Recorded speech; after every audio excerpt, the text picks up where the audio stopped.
वासांसि जीर्णानि यथा विहाय नवानि गृह्णाति नरोपराणि तथा शरीराणि विहाय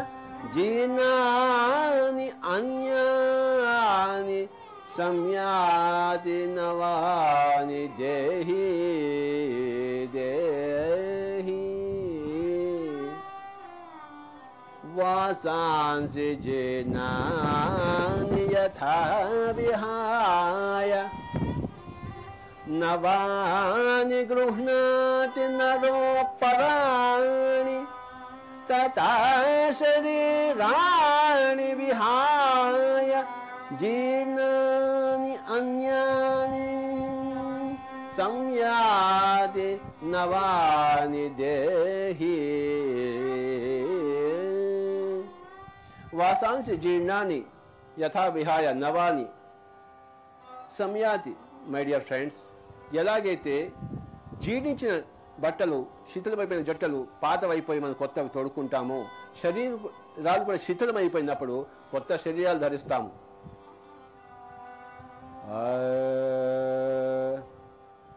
ఈ శరీరము బట్టతో పోల్చాడు వేదవ్యాసుల వారు ఈ శరీరం ఒక బట్ట దేహం ఒక వస్త్రం మనము దేహధారులము దేహి ఆత్మ పదార్థం వాసాంసి జీర్ణాన్ని యథా విహాయ నవాని గృహ్ణాతి నరోపరాణి తథా శరీరాన్ని విహాయ జీర్ణాన్ని అన్యాన్ని సంయాతి నవాని దేహి ఈ దేహంలో ఉన్నప్పుడు ఆత్మ పదార్థాన్ని దేహి అంటాం ఈ దేహంలోంచి బయటకు వచ్చేసినప్పుడు విదేహి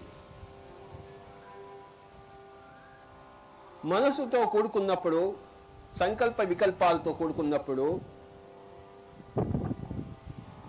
నేను నాది అనే తత్వంతో కూడుకున్నప్పుడు అహంకారంతో కూడుకున్నప్పుడు మంచి చెడులతో కూడుకుని ఉన్నప్పుడు ఇదే ఆత్మను జీవాత్మ అంటాం ఎక్కడైతే మంచి చెడు అన్న భావన పోయిందో ఎక్కడైతే నువ్వు నేను అనే భావన పోయిందో ఎక్కడైతే ఈ నేను దేహము అనే భావన పోయిందో ఎక్కడైతే అహంకారం పోయిందో అలాంటి జీవాత్మను పరమాత్మ అంటాం ప్రతి జీవాత్మ కూడా ఒక పరమాత్మ కావాలి అర్జునుడిని జీవాత్మ అంటాము శ్రీకృష్ణుడిని శ్రీ వేదవ్యాసుని పరమాత్మలో అంటాం అంటే హైయెస్ట్ డెవలప్డ్ సోల్స్ పరమ ఆత్మ జీవాత్మలో మనం మొట్టమొదటగా ఒక అమాయకపు ఆత్మలో ఉంటాము తర్వాత దుష్టాత్మలో ఉంటాము తర్వాత శుభాత్మలో అవుతాము తర్వాత మహాత్మలో అవుతాము చివరిగా పరమాత్మ అవుతాము అవ్వాలి పరమాత్మ కాకపోతే ఆ యొక్క జీవాత్మ యొక్క పూర్ణ వికాసము లేదు ఆ పూర్ణ వికాసం అయ్యేంత వరకు మళ్ళీ మనం పుడుతూనే ఉంటాం మై డియర్ ఫ్రెండ్స్ పునరపి జననం పునరపి మరణం ఎంతవరకు అంటే ప్రతి జీవాత్మ కూడాను ఒక పరమాత్మ అయ్యేంత వరకు ఒక చిన్న పిల్లవాడు పుడతాడు ఎంతవరకు పెరుగుతాడు పెద్దగా ఎంతవరకు పెరుగుతాడు అలాగే ఒక చిన్న పుట్టిన ఆత్మ ఒక శైశవాత్మ ఒక పూర్ణాత్మగా ఒక పరమాత్మగా ఎదగాలి అనేక జన్మ పరంపరలో మనం ఎదుగుతాం